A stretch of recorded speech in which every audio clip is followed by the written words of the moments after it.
અમદાવાદ શહેરમાં ભારે વાહનના પ્રવેશ પર પ્રતિબંધ લગાવી દેવામાં આવ્યો છે। નવરાત્રી નિમિત્તે ટ્રાફિક અને અકસ્માત ટાળવા માટેનું મહત્વનું આ નિર્ણય કરવામાં આવ્યો છે। સવારે 8 વાગ્યાથી રાત્રે 2 વાગ્યા સુધી ભારે વાહન પર પ્રતિબંધ રહેશે।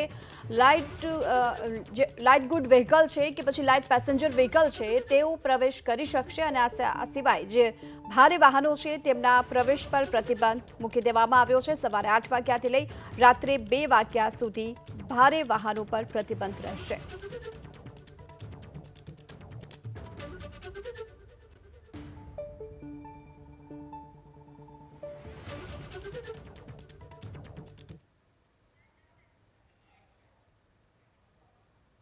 સુરતના સરથાણામાં અકસ્માતનો એક વિચિત્ર ઘટના સામે આવી છે।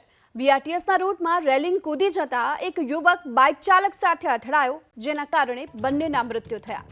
દિનેશ રાણા અને સાહિલ વસાવાનું મૃત્યુ થયું છે। દિનેશ રાણા મૂળ બનાસકાંઠાના રહેવાસી છે।